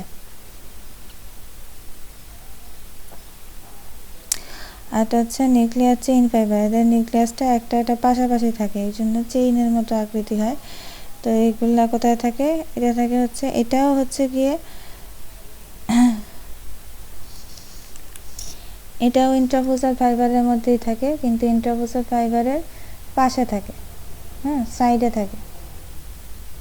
মাঝখানে কিছু থাকে, কিন্তু বেশিরভাগই সাইডে থাকে। মাঝখানে যেটা নিউক্লিয়ার যে একদম সেন্ট্রাল পোর্শনটা, এটা আমরা বলছি যে এখানে অ্যাক্টিন মায়োসিন ফিলামেন্ট থাকে না, এই কারণে হচ্ছে কি এটা কন্ট্যাক্ট করতে পারে না। এটা দেখো কোনো মোটর সাপ্লাই নাই, কিন্তু শুধু সেন্সরি। এটা হচ্ছে রিসেপ্টর, এটা প্রাইমারি সেকেন্ডারি দুইটা এন্ডিং থাকে। আর এই যে পাশের যে কিছু ফাইবার, হ্যাঁ, সেখানে হচ্ছে গিয়ে তোমার হচ্ছে অ্যাক্টিন মায়োসিন ফিলামেন্ট সামান্য পরিমাণে থাকে, তাই হচ্ছে গিয়ে সাইডের দিকের ফাইবারগুলো কন্ট্যাক্ট করতে পারে।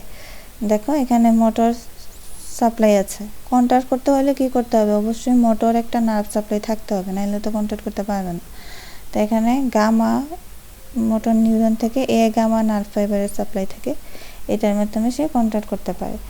আর একদম যে বাইরের দিকে যেটা মাসলের টেন্ডনের মধ্যে যে ফাইবারটা থাকে, এটা হচ্ছে এক্সট্রাফোসাল ফাইবার।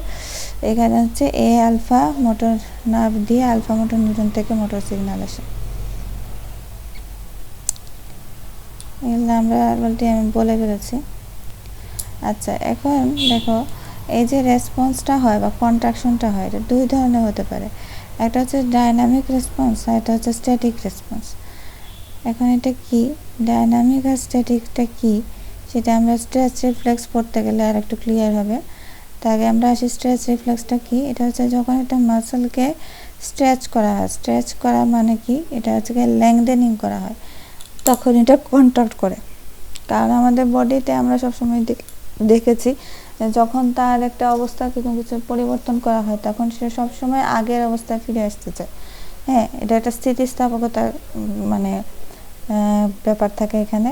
তো মাসলকে যখন আমি টেনে লম্বা করবো রাবারের মতো, তুমি যদি রাবারের কথা চিন্তা করো, হ্যাঁ, তারপরে কি হবে, রাবারটা আবার যখন তুমি টানা বন্ধ করে দিবে তখন সেটা কন্ট্রাক্ট করবে, ছোটো হয়ে যাবে, আগে যতটুকু ছিল তার থেকে আরও কমে যাবে তার লেন্থ।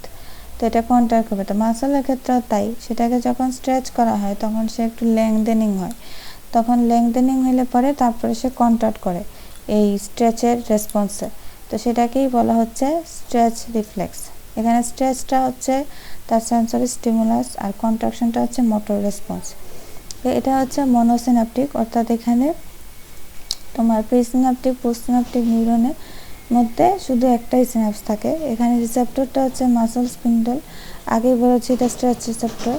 হ্যাঁ, এখানে স্টিমুলাসটা হচ্ছে স্ট্রেচ অফ দ্য মাসল। এখানে হচ্ছে এফারেন্ট নার্ভ ফাইবার, আমরা আগেই দেখিয়েছি টাইপ 1-এর সেন্সরি নার্ভ ফাইবার। সেন্টার হচ্ছে স্পাইনাল কর্ড।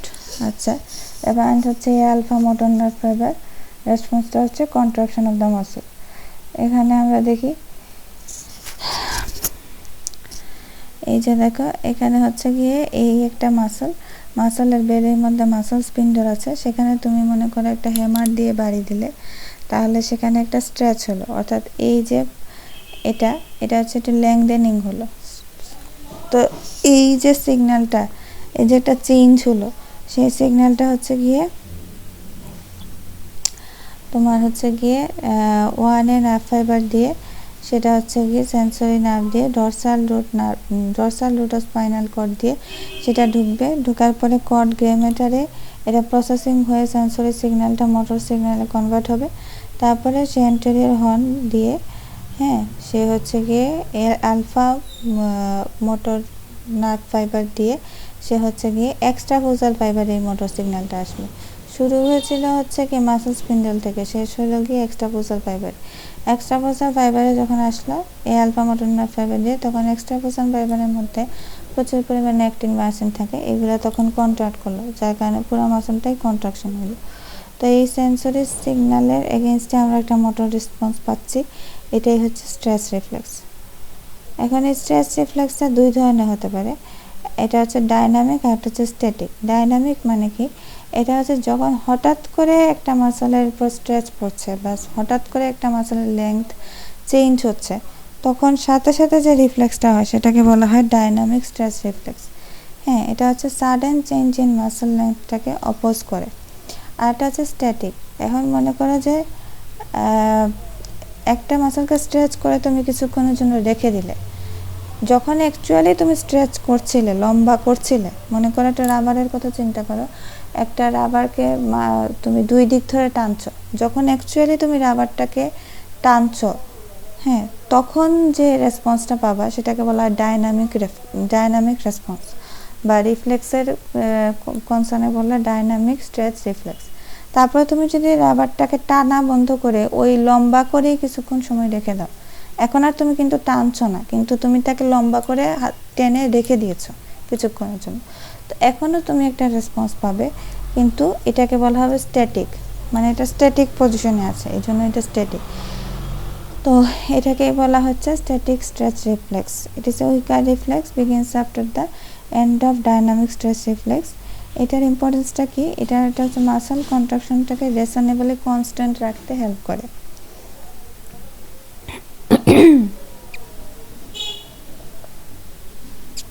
এখন আসি একটা স্ট্রেচ রিফ্লেক্সের উদাহরণ, যেটা খুবই ইম্পর্টেন্ট, এটা রিটেনেও আসে, ভাইভাতেও জিজ্ঞেস করা হয় এবং প্র্যাকটিক্যালেও এটা থাকে।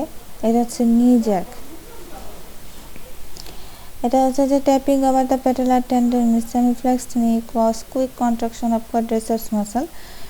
এখানে এটা দেখানো হচ্ছে রিসেপ্টর হচ্ছে কোয়াড্রাইসেপস মাসলের যে মানে পেটালার টেন্ডন, যেটা এখানে যে মাসল স্পিন্ডল থাকে এটা হচ্ছে গিয়ে রিসেপ্টর। এটা এফারেন্ট নার্ভ হচ্ছে ফিমোরাল নার্ভ, ইফারেন্ট নার্ভ ও ফিমোরাল নার্ভ।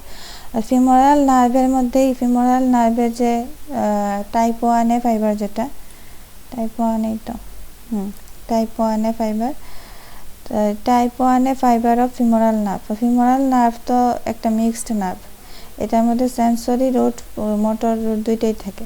তো এটার মধ্যে যে সেন্সরি ফাইবারটা টাইপ 1A ফাইবারটা সরি এটা হচ্ছে গিয়ে এটা রেফারেন্স নার্ভ। আর হচ্ছে গিয়ে এটা সেন্টারটা হচ্ছে স্পাইনাল কর্ডের number 2, 3, 4 segment of spinal cord. ইফারেন্টটা হচ্ছে গিয়ে a alpha nerve fibre of femoral nerve. Femoral নার্ভের মধ্যে যে মোটর ফাইবারটা থাকে, অনেকগুলো নার্ভ ফাইবার একসাথে মিলে একটা নার্ভ ফর্মেশন করে। তো এখানে আমরা দেখি এখানে আমাদের নিটা সেমি ফ্লেক্সড পজিশনে আছে। এখন আমি কি করলাম, এখানে যে পেটালার টেন্ডনটা আসে এই পেটালার টেন্ডনের মধ্যে আমি হ্যামার দিয়ে রিফ্লেক্স হ্যামার দিয়ে একটা বাড়ি দিলাম। বাড়ি দিলে কি হলো, এখানে একটা স্ট্রেচ পড়লো, অর্থাৎ হচ্ছে কি এটা একটু লেংথেনিং হলো। তো এই ইনফরমেশনটা 1A নার্ভ ফাইবার দিয়ে হচ্ছে গিয়ে 1A নার্ভ ফাইবার দিয়ে গিয়ে স্পাইনাল কর্ডের যে ডরসাল রুট আছে সেটা দিয়ে গিয়ে ঢুকলো। এটা স্পাইনাল কর্ডের কয় number level, number 2, 3 segment of spinal cord. সেখানে গিয়ে এটা প্রসেসিং হলো। তারপর প্রসেসিং হওয়ার পরে সেটা এটা হচ্ছে মোটর নিউরন। কোন ধরনের মোটর নিউরন?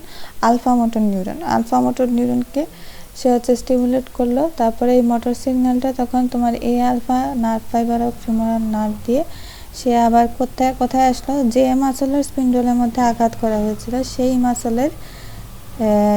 মাসলে সে স্টিমুলেটরি সিগন্যাল নিয়ে আসলো। অর্থাৎ হচ্ছে গিয়ে কোয়াড্রাইসেপস মাসল, যেটা হচ্ছে নি জয়েন্টের জন্য এক্সটেন্সার মাসল।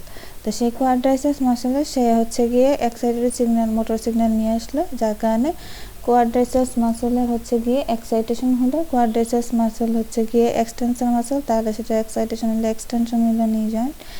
হ্যাঁ, তো এই দেখো এক্সটেনশন হচ্ছে, এটাকে আমরা বলছি নি জ্যাক। আচ্ছা, এখানে নি জ্যাকের ইম্পর্টেন্স পরের দিকে গিয়ে একসাথে ইম্পর্টেন্স আলোচনা করা হয়েছে। তো আমি একটু মুখে বলে রাখি যে নি জ্যাকটা আমরা কেন দেখি। এটা হচ্ছে গিয়ে যদি আপার মোটর নিউরন লেশন হয় তাহলে নি জ্যাক মানে বেড়ে যাবে, কারণ হচ্ছে আপার মোটর নিউরন তখন লোয়ার মোটর নিউরনের উপর তার যে ইনহিবিটরি এফেক্টটা সেটা সে দিতে পারবে না, যার কারণে লোয়ার মোটর নিউরন বেশি কাজ করা শুরু করবে। এবং হচ্ছে গিয়ে তার এই যে অ্যান্টেরিয়র হর্ন সেল, এটা হচ্ছে একটা লোয়ার মোটর নিউরন। তো এটাকে কন্ট্রোল করে আপার মোটর নিউরন। আপার মোটর নিউরন কি? আপার মোটর নিউরন হচ্ছে যে তোমার যে নিউরনগুলোর সেল বডি এবং সেল প্রসেস মানে অ্যাকশন দুইটাই হচ্ছে সেন্ট্রাল নার্ভাস সিস্টেমের ভিতরে থাকে, সেটাকে বলা হয় আপার মোটর নিউরন। হ্যাঁ, যেমন মনে করো পিরামিডাল সেল, কর্টিকোস্পাইনাল ট্র্যাক্টের মধ্যে সেল থাকে, সেরেব্রাল কর্টেক্সে কিছু সেল থাকে, এগুলো হচ্ছে আপার মোটর নিউরন। এগুলো হচ্ছে সেন্ট্রাল নার্ভাস সিস্টেমের ভিতরে, এগুলোর সেল বডি সেল প্রসেস দুইটাই থাকে। সেন্ট্রাল নার্ভাস সিস্টেম কি? এটা হচ্ছে ব্রেইন অ্যান্ড স্পাইনাল কর্ড। আর লোয়ার মোটর নিউরন কি? লোয়ার মোটর নিউরন হচ্ছে যে নিউরনগুলোর cell body central nervous system অর্থাৎ ব্রেইন অথবা স্পাইনাল কর্ডে থাকে, কিন্তু যেগুলো সেল প্রসেস অর্থাৎ অ্যাকশন সেন্ট্রাল নার্ভাস সিস্টেমকে ক্রস করে আরও নিচে বা আরও উপরে মানে সেন্ট্রাল নার্ভাস সিস্টেমের বাইরে বের হয়ে যায় মোট কথা, সেগুলোকে বলা হয় লোয়ার মোটর নিউরন। যেমন দেখো এই anterior horn cell alpha motor neuron, এটার যে সেল বডিটা এটা স্পাইনাল কর্ডের মধ্যে আছে, কিন্তু সেল যে প্রসেসটা এই যে আলফা নার্ভ ফাইবার এটা কিন্তু স্পাইনাল কর্ড ভেদ করে বাইরে চলে এসেছে একদম মাসল পর্যন্ত, এই কারণে এটা একটা লোয়ার মোটর নিউরন। তো যাই হোক, এটা গেল একটা। আর এটা হচ্ছে যদি সেরেবেলার লিশন হয় তখন হচ্ছে নিজে পেন্ডুলার হয়ে যায়। এটা কেন পেন্ডুলার হয়ে যায় এটা আমরা সেরেবেলামের চ্যাপ্টারে পড়বো। তারপরে আসি হচ্ছে গলগি টেন্ডন অর্গান, এটা একটা রিসেপ্টর। এটা হচ্ছে গিয়ে কোথায় থাকে? মাসল টেন্ডনে থাকে। এটা হচ্ছে গিয়ে আমরা বলেছিলাম যে মাসল স্পিন্ডল যেটা মাসলের বেলির মধ্যে থাকে সেটা স্টিমুলেট হয় কিসের মাধ্যমে? মাসলের লেংথ যদি চেঞ্জ হয়, লেংথ যদি ছোটো হয় বা বড় হয় তাহলে মাসল স্পিন্ডল স্টিমুলেট হয়। আর এই যে গলগি টেন্ডন অর্গান যেটা টেন্ডনের মধ্যে থাকে মাসলে, সেটা কিসের রেসপন্সে স্টিমুলেট হয়? সেটা হচ্ছে মাসল টেনশন আর মাসলের মধ্যে কন্ট্রাকশন হলে যে মাসলের মধ্যে একটা প্রেশার বা টেনশন ক্রিয়েট হয়, সেই টেনশনের মাধ্যমে সেই গোলগি টেন্ডন অর্গানটা স্টিমুলেট হয়। এটা যখন স্টিমুলেট হয় তখন দুই ধরনের রেসপন্স করতে পারে, একটা হচ্ছে ডাইনামিক, একটা হচ্ছে স্ট্যাটিক। অর্থাৎ যখন অ্যাকচুয়ালি মাসলের টেনশন চেঞ্জ হচ্ছে, একদম টেনশন চেঞ্জ হওয়ার সময়টাতে যে রেসপন্সটা সে দেয় সেটা হচ্ছে ডাইনামিক রেসপন্স। আর যখন টেনশনটা চেঞ্জ হয়ে একটা স্ট্যাটিক লেভেলে চলে যায়, মানে কিছুক্ষণের জন্য ওই টেনশনের লেভেলে এটা স্থির থাকে, তখন যে রেসপন্সটা দেয় সেটাকে বলা হয় স্ট্যাটিক রেসপন্স।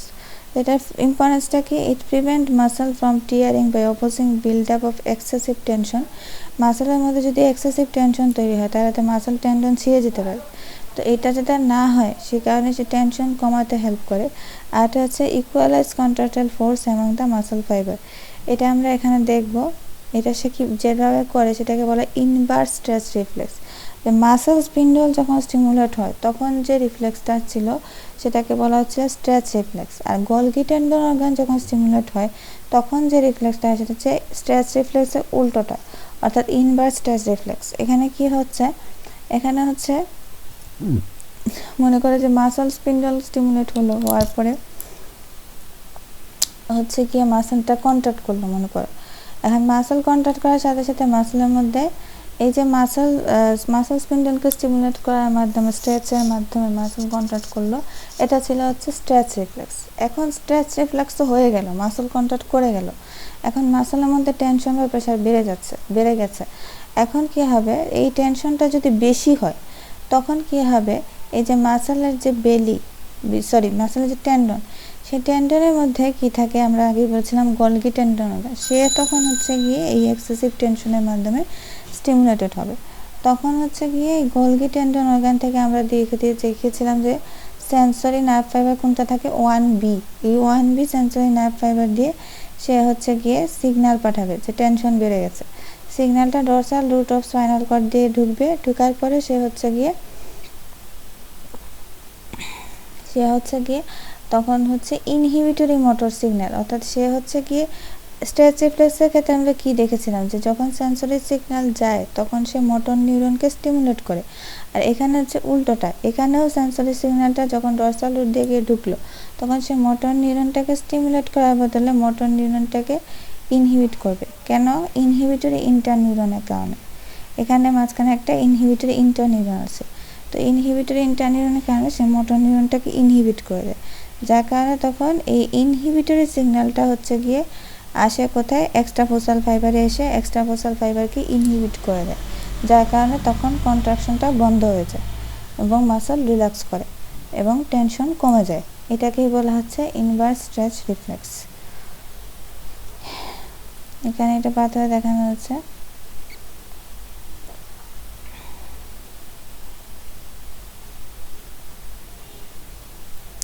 আমি অলরেডি বলে ফেলেছি। এটা বলা শেষ।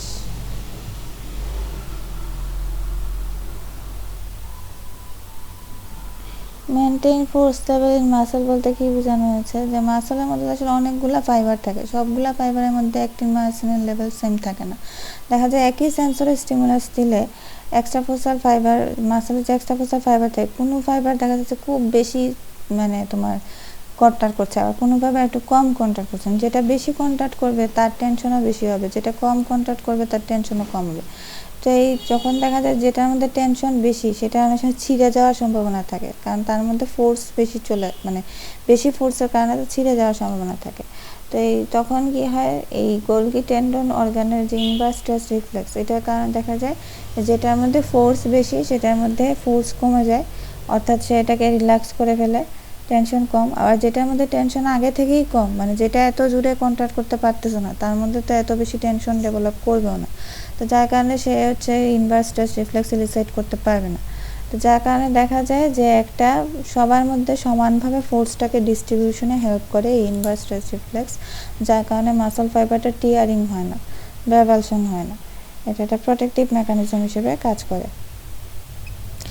এখন আসি আমরা উইথড্রয়াল রিফ্লেক্স। এটা আমরা অলরেডি আমি রিফ্লেক্সের কথা বলতে গিয়ে অনেকবার বলে ফেলেছি The stimulation of skin and subcutaneous tissue and muscle by a noxious and usually painful stimulus cause contraction of flexor group of muscle and inhibition of extensor group of muscle so that the part stimulated is withdrawn from the stimulus, যার কারণে এটাকে withdrawal reflex বলা হয়।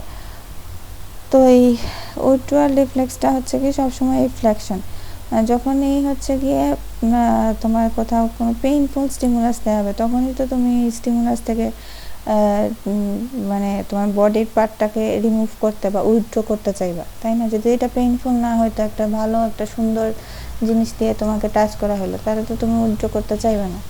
যেমন মনে করো তুমি কম্বল গায়ে দিয়ে ঘুমাচ্ছ, এটা তো একটা আরামদায়ক জিনিস, এটাতে তুমি কখনোই চাইবে না যে কম্বলটা থেকে তুমি তোমার বডিকে সরিয়ে ফেলতে। কিন্তু যদি দেখা যায় কাটা দিয়ে তোমাকে খুঁচানো হচ্ছে তখন তুমি সবসময় চাইবে যে এটার এগেনস্টে বডিটাকে সরিয়ে ফেলতে। তো এই যে আমরা যখনই কোথাও কোনো কিছু থেকে নিজেকে উইথড্র করতে চাই যে কোনো পার্ট অফ দ্য বডিকে, তখন আমাদের যে রেসপন্স হয় সেটা হচ্ছে কি ফ্লেক্সর রেসপন্স হয়। এবং এই কারণে এটার আরেকটা নাম হচ্ছে ফ্লেক্সর রিফ্লেক্স বা পেইন রিফ্লেক্স, হ্যাঁ, বা নসি রিফ্লেক্স, অনেকগুলো নাম আছে উইথড্রয়াল রিফ্লেক্সের। তো এখানে হচ্ছে গিয়ে খুব সুন্দর করে এটা দেখানো হচ্ছে। এখানে আরেকটা জিনিস বলে রাখি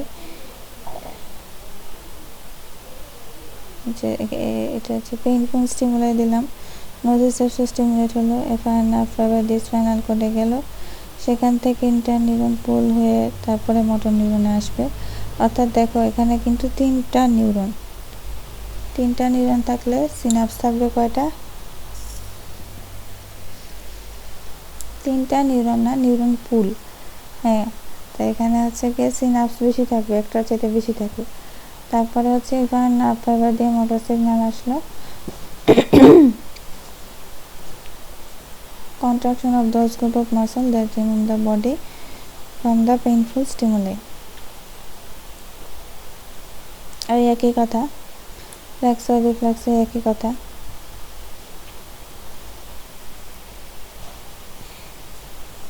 আর আমরা আসি এই রিফ্লেক্সের সাথে সাথে আরেকটা রিফ্লেক্সও কিন্তু হয় যেটা অপোজিট লিম্বে হয়, হ্যাঁ, সেটাকে বলা ক্রস এক্সটেন্সর রিফ্লেক্স। মনে করো তুমি বাম হাতে পিন দিয়ে খুঁচা দিলা, তাহলে কি হয়, বাম হাতে তুমি ফ্লেকশন করবা, ডান হাতের এক্সটেনশন করবা। এই যে ডান হাতে তুমি যে হাতে পেইনফুল স্টিমুলাই দিলা, মানে হাত না, মনে করো যে কোনো একটা লিম্বে, হ্যাঁ, যে লিম্বে তুমি পেইনফুল স্টিমুলাই দিলা সেই লিম্বে তো ফ্লেকশন হলো, অপর পাশের লিম্ব দেখা যাবে কিছুক্ষণ পরে এক্সটেনশন হওয়া শুরু হয়। তো সেটাকে বলা হয় ক্রস এক্সটেন্সর রিফ্লেক্স। এটার পাথরটা এখানে দেখানো হচ্ছে, painful stimuli in one limb, afferent nerve fiber goes to opposite side of spinal cord, interneural। আচ্ছা, এটা আমি ছবি দিয়ে দেখাইলে ভালো হয়।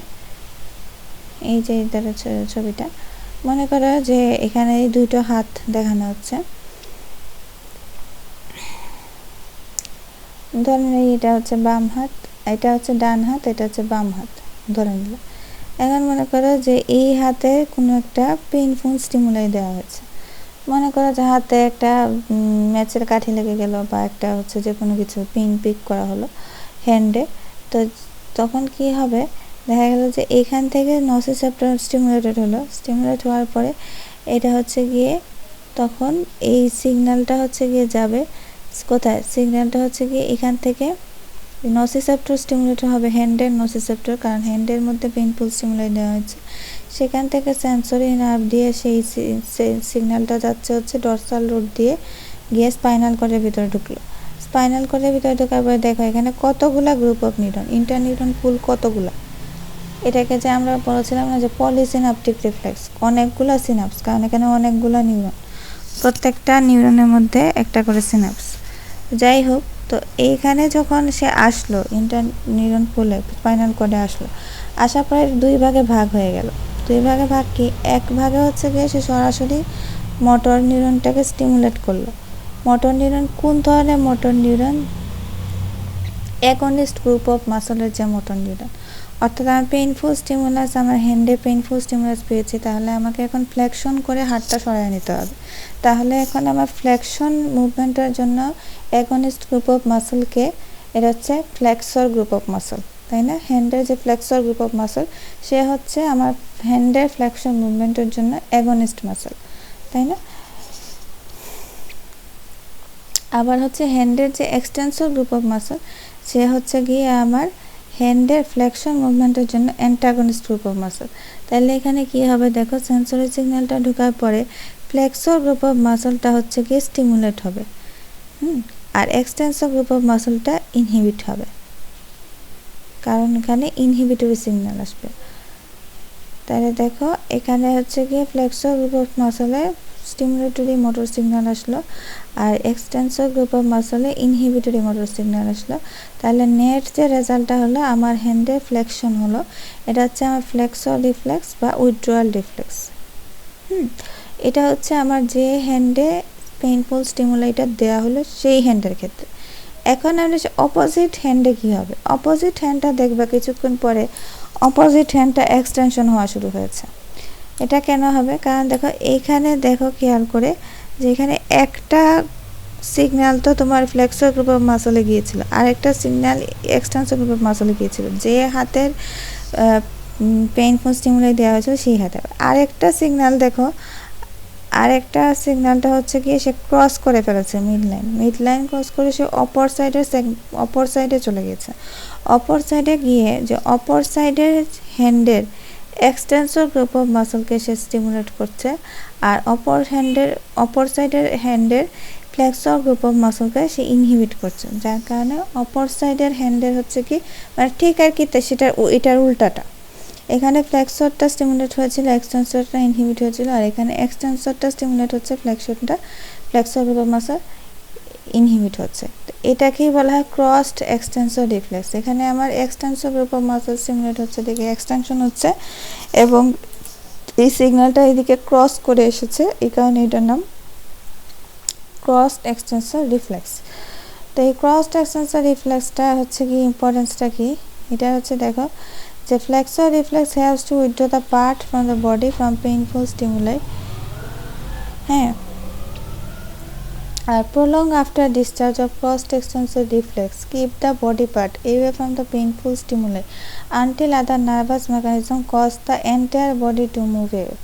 হ্যাঁ, মনে করো যে হচ্ছে গিয়ে আফটার ডিসচার্জটা কি, সেটা তো আমরা আগেই বলছি যে একটা রিফ্লেক্সের যে সেন্সরি স্টিমুলাই সেটা বন্ধ করে দেওয়ার সাথে সাথে এই রিফ্লেক্স অ্যাকশনটা স্টপ হয়ে যায় না, কিছুক্ষণ সময় লাগে, কারণ এই ইন্টারনিউরনের মধ্য দিয়ে হচ্ছে গিয়ে সেন্সরি সিগন্যালটা যেতে সময় লাগে। তাই হচ্ছে গিয়ে এই রিফ্লেক্সটা হচ্ছে গিয়ে সাথে সাথে বন্ধ হয় না, কিছুক্ষণ সময় নিয়ে বন্ধ হয়। ঠিক করি, কিছুক্ষণ সময় নিয়ে বন্ধ হয়, এটাকেই বলা হচ্ছে গিয়ে আফটার ডিসচার্জ, তাই না? তো এখানে দেখা যায় যে আমাদের এটা আসলে সরাসরি দেখাইতে পারলে ভালো হয়। এটা হচ্ছে যে যেমন করে একটা হাতের মধ্যে তুমি সামান্য একটা পিন পিক করলা, তাইলে দেখা যাবে অন্য হাতে তেমন একটা ক্রস এক্সটেন্সর রিফ্লেক্স হয় না।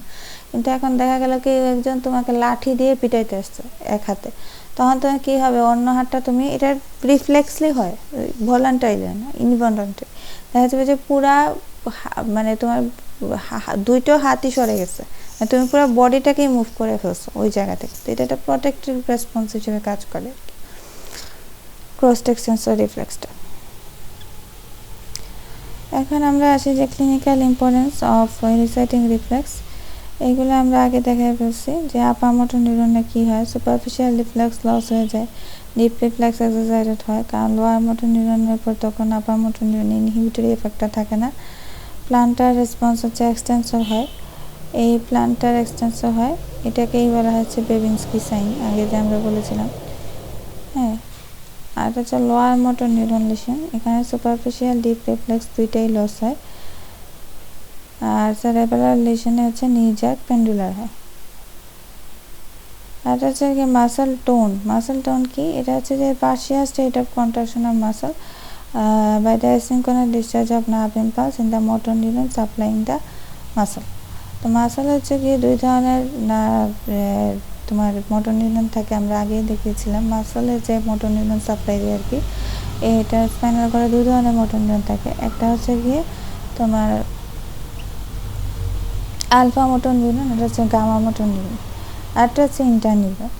তো যাই হোক, তো এখানে হচ্ছে গিয়ে বলা হচ্ছে যে এই মোটর নিউরনগুলো সবসময়ই কিছু না কিছু ডিসচার্জ দিতে থাকে, যার কারণে মাসেলের মধ্যে সবসময় একটা আংশিক কন্ট্রাক্টেড স্টেটে থাকে মাসেলটা।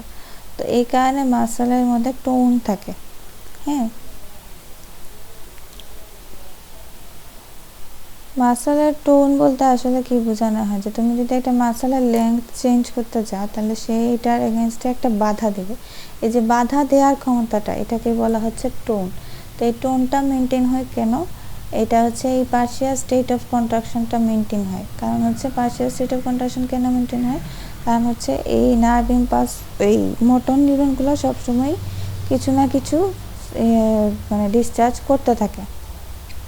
মোটর নিউরন যদি ডিসচার্জ করে তাহলে তো কন্ট্রাকশন হবেই, কিন্তু এগুলো পুরোপুরি একদম ফুল স্ট্রেংথে কন্ট্রাকশন করে না, মানে অ্যাসিনক্রোনাস ডিসচার্জ করে, যার কারণে এটা পার্শিয়ালি কন্ট্রাক্ট থাকে, ফুললি কন্ট্রাক্ট করে না। আচ্ছা, এটা এখন জেনারেশন কীভাবে হচ্ছে? এটা হচ্ছে যে অ্যাপারেন্ট নিউরন বা সেন্সরি নিউরন।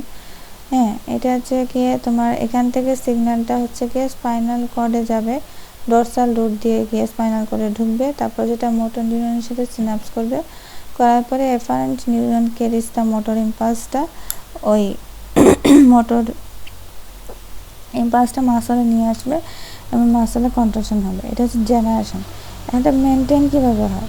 এটা হচ্ছে গামা মোটর নিউরন। আমরা আগেই দেখিয়েছিলাম যে দুই ধরনের মোটর নিউরন থাকে, একটা হচ্ছে গামা, একটা হচ্ছে আলফা। তো এই যে গামা মোটর নিউরন, এগুলো থেকে সবসময় একটা অ্যাসিনক্রোনাস ডিসচার্জ হতে থাকে।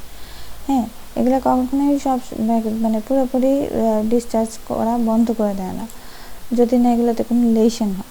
তো গামা মোটর নিউরনে সবসময় একটা অ্যাসিনক্রোনাস ডিসচার্জ হচ্ছে, তা যার কারণে গামা মোটর নিউরনটা কোন জায়গায় সাপ্লাই দেয়? ইন্ট্রাফোসাল ফাইবারের যে কন্ট্রাক্টাইল এন্ড, আমরা আগেই বলেছিলাম ইন্ট্রাফোসাল ফাইবারের মাঝখানের পোর্শনটাতে কোনো অ্যাক্টিন মায়োসিন ফিলামেন্ট থাকে না, এটা রিসেপ্টর হিসেবে কাজ করে। কিন্তু সাইডের যে পোর্শনটা, সেটাতে কিছুটা অ্যাক্টিন মায়োসিন ফিলামেন্ট থাকে, সেটা কন্ট্রাক্ট করতে পারে। সেখানে হচ্ছে গামা মোটর নিউরন থেকে আসা গামা ফাইবারটা সাপ্লাই দেয়। তো যখন গামা মোটর নিউরনটা ডিসচার্জ করতে থাকে তখন সেই সিগন্যালটা কোথায় আসে? ইন্ট্রাফোসাল ফাইবারের এই যে সাইডের পোর্শনটাতে আসে। তারপরে ইন্ট্রাফোসাল ফাইবারের এই সাইড পোর্শনটা কন্ট্রাক্ট করে।